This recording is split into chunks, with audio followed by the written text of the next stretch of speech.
안녕하세요. 백두산 금융연구소의 백두산입니다. 7월 12일 월요일 아침 9시 28분입니다. 코스피 먼저 일단 말씀드리면 반등시 매도라고 말씀드렸는데 아직은 아무것도 안 하고 있어요. 지금 이제 말씀드리는 순간 그 갭은 메꿨고요. 여기 갭이 있습니다. 7월 9일날 갭 하락했거든요. 갭은 메웠고요. 여기서 숏을 사냐? 아직 아닌 것 같아요. 조금 좀 더 기다려 볼 생각이에요. 잘 모르겠어요.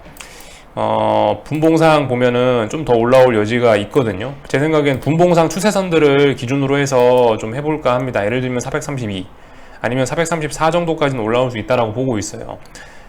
그래서 이런 선들에 터치하는 순간을 일단 좀 기다리고 있는 상황이고, 터치 못할 수도 있어요. 터치 못하면은 분봉 열심히 보면서 한 2시간, 3시간 이상 어딘가를 못 넘어간다라고 하면 그 자리를 어떤 반등시 매도 전략을 쓸 수 있는, 숏을 물량을 추가할 수 있는 그런 자리 정도로 보고 있습니다. 저도 모르겠습니다. 구경하고 있어요.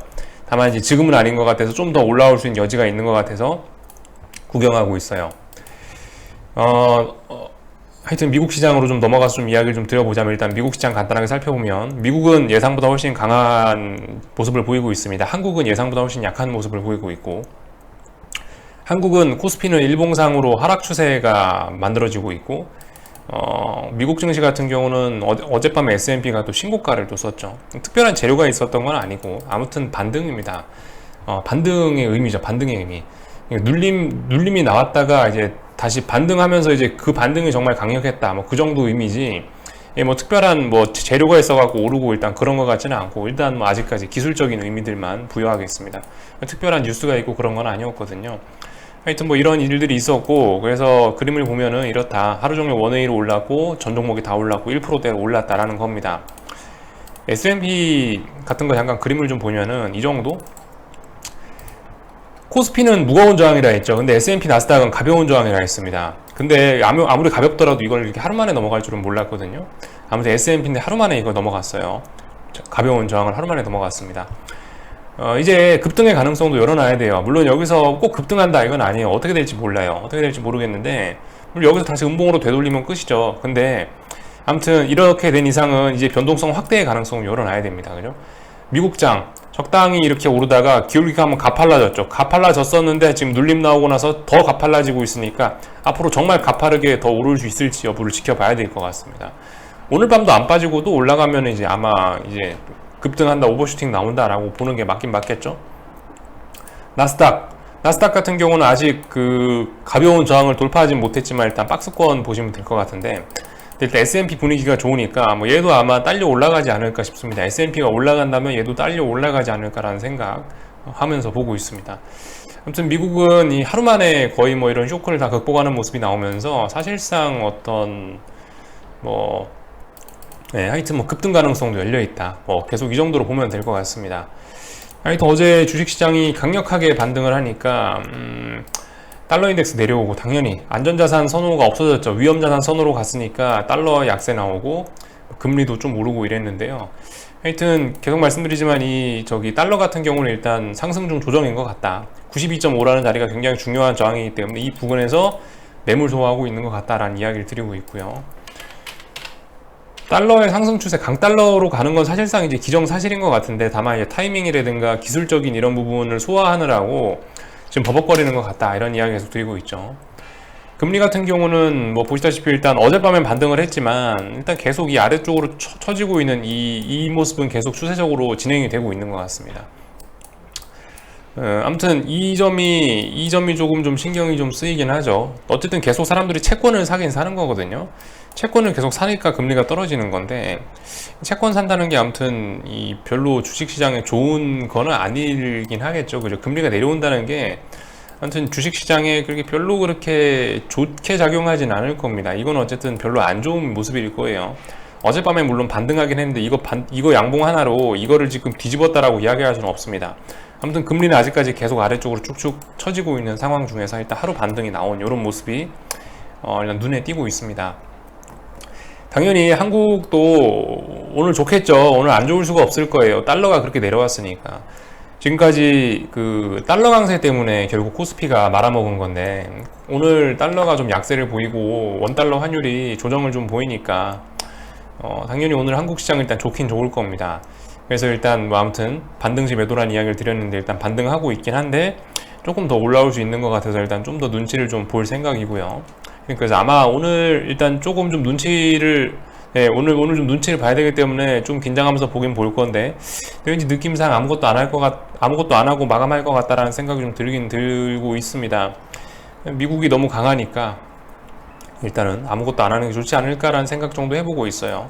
근데 아무튼 여러분들 생각을 하셔야 될 게, 이게 뭐 너무 실망하고 이럴 거 없어요. 이게 지금 아무튼 미국하고 한국하고 미국과 미국을 제외한 나머지 세계의 디커플링이 진행되고 있는 와중이에요. 그 흐름이 계속 지속되고 있는데, 그게 아직 디커플링이 끝났다는 게 아니에요. 아직 끝난지 안 끝났는지 몰라요. 어젯밤에 뭐 미국 S&P가 신고가를 썼다고 해서 사람들이 막 실망을 하고 이런 것들이 보이더라고요. 숏을 잡았는데 이거 미국 봐라, 이거 또 올라가네, 이러면서 실망하시는 분들 계시는데, 사실 실망할 필요 없어요. 사실 지금까지 계속 그랬어요. 지금까지 계속 미국은 신고가였고, 계속 미국이 신고가를 쓰는 와중에도 한국은 계속 쳐졌던 거예요. 그러니까 뭐 코스피 숏을 잡으신 분들은 전혀 이런 걸 보면서 사실 굳이 뭐 시무룩하고 이럴 필요가 없어요. 실망하고 이럴 필요가 없어요. 아무튼 아직까지 미국은 미국이고 한국은 한국입니다. 그리고 또 우리가 하나 생각을 해봐야 될 게, 그 불확실성은 지금 계속되고 있거든요. 그 6월 FOMC 의사록 공개했는데 어땠어요? 이제 다음번 회의에서 테이퍼링 논의한다라고 했죠. 다음번 회의가 언제냐고요? 7월 말이죠. 7월 말까지는 그 불확실성이 계속 남아 있는 거예요. 7월 말까지는 우리 그 생각을 좀 해볼 필요가 있을 겁니다. 7월 말에 FOMC 회의 있는데, 거기서 테이퍼링을 언제 한다라는 이런 결론을 딱 내주기 전까지는 어쨌든 계속 이 시장은 긴축 쇼크, 이 긴축의 영향에서 벗어나지는 못할 것 같다는 생각입니다. 한번 잘 생각해 봐야 돼요. 그죠? 7월 말이 중요한 이벤트예요. 중요한 이벤트 직전에 오히려 급락하는 게 저는 안 좋은 거라고 봅니다. 숏을 보시는 분들 입장에선 FOMC 회의가 7월 말이잖아요. 근데 7월 말까지 급락하잖아요. 그러면 아마 이 긴축 쇼크가 다 반영됐다 이러면서 또 막 신나게 아마 그 이후로는 또한 반등할걸요. 제 생각엔 그래요. 그러니까 아무튼 이 지금 FOMC 회의라는 이 불확실성이 남아 있어요. 이 불확실성이라는 건 아무튼 계속 생각을 해야 될 것 같고, 이게 남아 있는 사이에, 그러니까 어쨌든 지금 7월 말에 이게 있는 거잖아요. 그러니까 최소 지금 한 3주 정도 남았다고요, 시간이. 이 3주 사이에 우린 천천히 뭐 숏을 매집한다라는 생각 정도를 가지면 좋지 않을까. 숏을 보시는 분들은 그렇게 하는 게 좋지 않을까라는 생각 정도를 하고 있어요. 이 사이에 오히려 많이 올라버리면은 이제 FOMC 회의 이후에 전 별로 안 좋을 거라고 보고 있고요. 근데 제 생각에 FOMC 직전까지 막 많이 급등하고 이럴 것 같지는 않아요. 제 생각엔 지금 코스피 이런 모습처럼 계속 비리비리하고 그럴 것 같아요. 제 생각에는 아무튼 FOMC 회의까지 한 3주 정도 남아 있는데, 그 기간 동안에 뭐예요? 지금까지 달러 강세가 엄청났죠? 달러 강세 엄청났던 거 조금 좀 조정 나오고, 2-3주 사이에.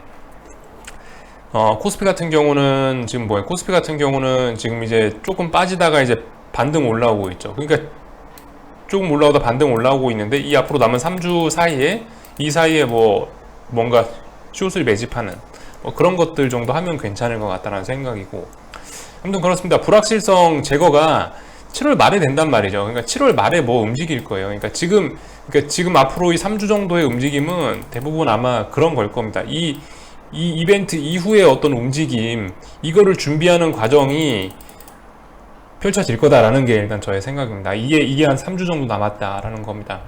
아무튼 우리 천천히 진행해도 되지 않겠어, 뭐 천천히 해도 괜찮지 않겠어, 앞으로 시간 많으니까 일단 요런 생각 정도를 하면서 일단 보고 있습니다.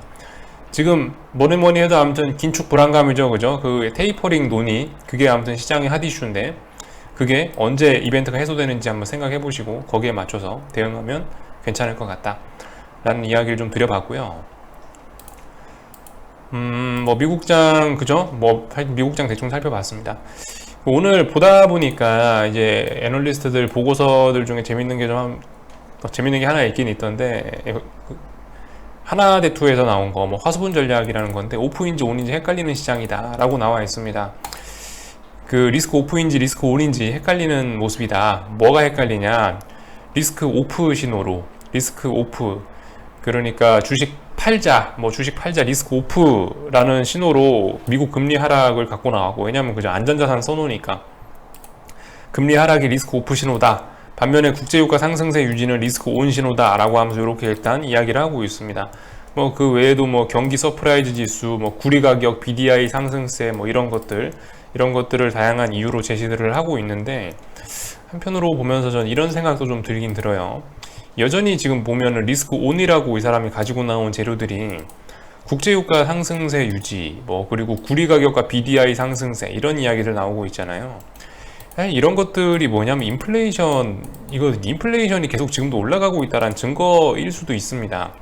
근데 그 와중에 금리 떨어지고 서프라이즈 지수 하락한다면은 경기 둔화되는 사이에 인플레이션으로 인해서 인플레이션으로 인해서 원자재 가격이 오르는 그런 것일 뿐일 가능성도 있는 거예요. 그죠?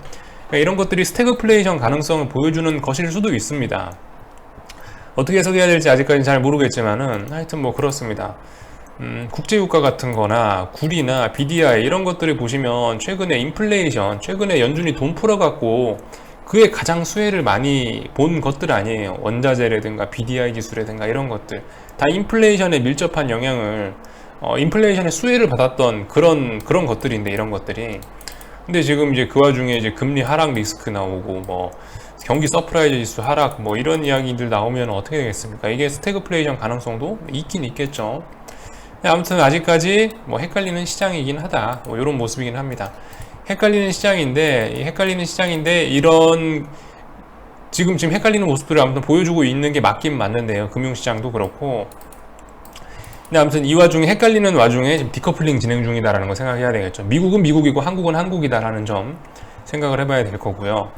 이거 리스크 온이냐 오프냐 확실하게 결정이 나려면은 결과적으로 7월 말에 FOMC 3주 정도 남은 것 같다라는 이야기, 그런 이야기 정도도 좀 한번 좀 드려보고요. 그래서 아무튼 이런저런 이야기들을 좀 드렸고요. 일단 보시다시피 조금 더 반등이 이어질 것 같다라는 거. 반등이 더 이어지면 하여튼 그 반등을 이용해서 숏을 물량을 늘려보겠다라는 생각은 변함없고요. 그래서 기다려보고 있는 이런 상황입니다. 하여튼 그래요. 여기 환율이라든가 이런 것들 상승이 최근에 굉장히 가팔랐죠. 굉장히 가팔랐으니까 앞으로 남은 3주 정도 기간 동안에 이거를 조금 좀 조정을 하지 않겠어? 라는 생각을 하고 있다는 겁니다. 실제로 지금 옵션 시장이나 이런 걸 봐도 조금 과열된 이런 게 있어요. 그죠? 콜옵션 같은 경우는 거의 하락연자 목표치 충족된 것처럼 보이기도 하고, 풋옵션들 같은 경우는 뭐예요? 완전 역배열이 있잖아요. 지금 완전 역배열인데 하루 만에 21선 돌파해갖고 빡 튀어오르면 뭐겠어요? 당연히 매도 맞겠죠. 당연히 매도 압력을 받을 수밖에 없을 거고, 얘가 하여튼 추세 전환을 시도하거나 이런 것도 최소한 아무튼 몇 주 정도 걸릴 거니까 하여튼 우리는 그 몇 주 정도의 시간을 잘 활용하면 되지 않을까라는 생각입니다. 중요한 이벤트를 앞두고 폭락하면은 오히려 그런 건 아무튼 숏을 보는 분들께 안 좋을 것 같고, 중요한 이벤트가 아무튼 7월 말이라고 말씀드렸죠. 그리고 참 이번 주 같은 경우는 그 미국 옵션 만기가 껴 있다는 거 일단은 좀 알고는 계셔야 될 것 같습니다. 이번 주 미국 옵션 만기 주죠.